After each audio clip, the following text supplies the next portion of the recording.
Uy, nandiyan pala kayo. Tara, pag-aralan natin kung paano natin malalaman kung safe pa yung preno nyo. Halika, samahan niyo ako. Kung may sira ang sasakyan, huwag kang mag-alala, kaibig.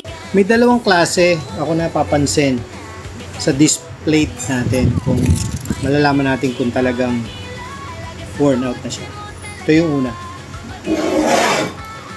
Yan. Papansin niyo yung texture na yan. Parang hindi na siya makintab.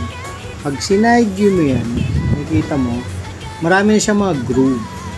So pag napansin niyo yan sa preno nyo, nako, sign na yan, worn out na yung brake pads nyo.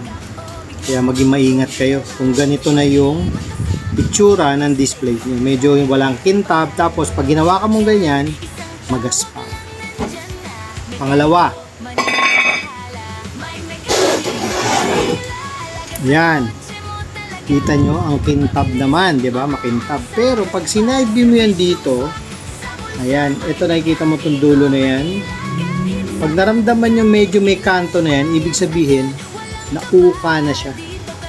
So ito, sign na rin to na kailangan palitan. O kaya kung nagtitipid ka, kung ganito pa lang, pwede pang i-reface kasi medyo makapal pa siya ng konti. Konting reface lang, kahit isang reface, pwede na. Pero kung may budget ka naman, palitan mo na to be safe. Yun lang.